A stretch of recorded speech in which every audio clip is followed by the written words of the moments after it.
If you constantly feel like you need to pee, or you instantly feel like you need to pee when you put the key in the door, or if you always need to know where the toilet is, even if you're out and about, then you may have an overactive bladder. Overactive bladder is defined as a frequent or sudden urge to urinate that can be difficult to control. It's estimated that 20% of the world's population live with the symptoms of overactive bladder, with many experiencing leakage and nocturia, where you wake during the night to pee. With overactive bladder, the first sensation to void can produce an urgency sensation, making you believe that your bladder is full when it only contains a small amount of urine. The symptoms of overactive bladder can have you frequently running to the toilet. Not all frequency or urgency is caused by overactive bladder. The symptoms can also be caused by infection or disease, so it's really important to get checked by your doctor if you're experiencing symptoms. Your doctor will do a simple urinalysis to check for infection, and they may refer you to a urologist for further tests. A urologist can perform urodynamic tests, and this usually begins with Uroflometry, where you arrive already with a full bladder and they will have you pee into a special toilet that measures the flow rate and the volume. They will then use a catheter to check for your post-void residual, which is the small amount of urine that always remains in your bladder after you pee. If you plot normal emptying on a graph, it would show a curve where the flow increases to a peak before reducing back down as you empty. A weak stream will have multiple peaks in which you can sometimes see the breathing pattern or a valsalva where the person is pushing to get the urine out. Another test a urologist can do is cystometry, where they evaluate both the filling and the emptying stages.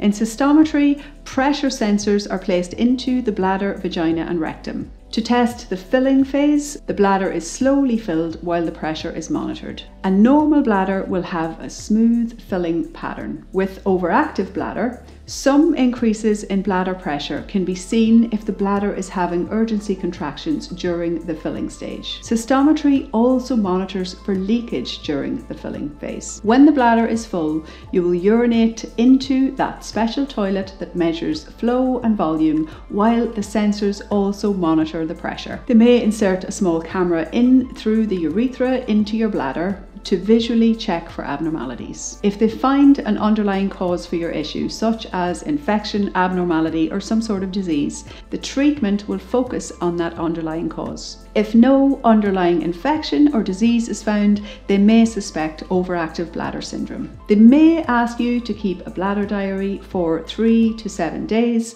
which can help to reveal patterns that could be contributing to the overactivity. Whereas the exact cause for overactive bladder is unknown, there are many factors that can contribute to the symptoms. These contributory factors are not definitive, and they can vary greatly from person to person. I'm going to divide these factors into 3 main types of stressors: chemical, physical, and emotional. There are 5 chemical stressors, the first of which is bladder irritants. Bladder irritants include carbonated drinks, caffeinated drinks such as tea and coffee, alcohol, acidic fluids, spicy foods, and more. I'll put a link in the description to a list of bladder irritants that's shared by Johns Hopkins if you want to check that out. The second chemical stressor is medication. This includes diuretics, antidepressants, calcium channel blockers, ACE inhibitors, muscle relaxants, sleeping pills, and estrogens, all of which can contribute to the symptoms of overactive bladder. The third chemical stressor is hormones, and in particular estrogen. Studies have shown a link between estrogen deficiency and the risk of developing overactive bladder, so it can happen during menopause. The fourth chemical stressor is smoking, with studies showing that both bladder overactivity and urgency are prevalent amongst smokers versus non-smokers. The final chemical stressor is insufficient fluid intake, particularly water. Drinking insufficient water results in more concentrated urine, which can be more acidic, acting as a bladder irritant. Then we have the physical stressors, the first of which is neurological, where nerve signaling issues cause bladder overactivity or spasms. This can be due to nerve compression, injury, or even disease. The second physical stressor is pelvic floor dysfunction, both hyperactivity, where the pelvic floor muscles are tight, and hypoactivity, where the pelvic floor muscles are weak, can contribute to the symptoms of overactive bladder and bladder leakage. The third stressor is excess weight. A BMI over 25 is correlated to having more overactive bladder symptoms. The fourth physical stressor is excessive fluid intake.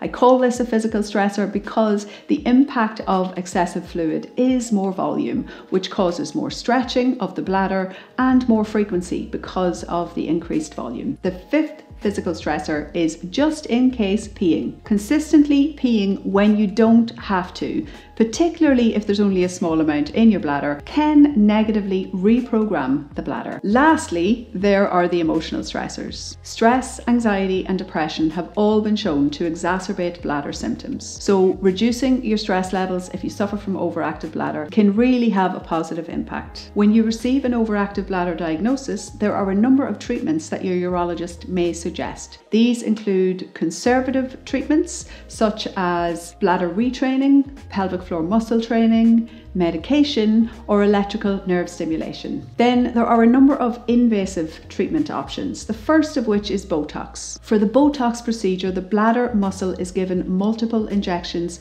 to reduce bladder contractions. Then there are two surgical procedures that can be offered, the first of which is to provide support beneath the bladder neck, which has been shown in some studies to help with overactive bladder. The second procedure is sacral nerve stimulation, and this is where a device is implanted under the skin in the backside, and two little wires are inserted into the nerves that control the bladder. Obviously, surgery should only be used as a last resort. You should really try all of the conservative options before considering going under the knife. You will find more details on all of these treatments in my book, and in this video I'm going to talk about bladder retraining, which is one of the key conservative treatments for overactive bladder, and I'm going to share some useful tips to make the training go more smoothly for you. So make sure to watch this one next if you are thinking about bladder retraining.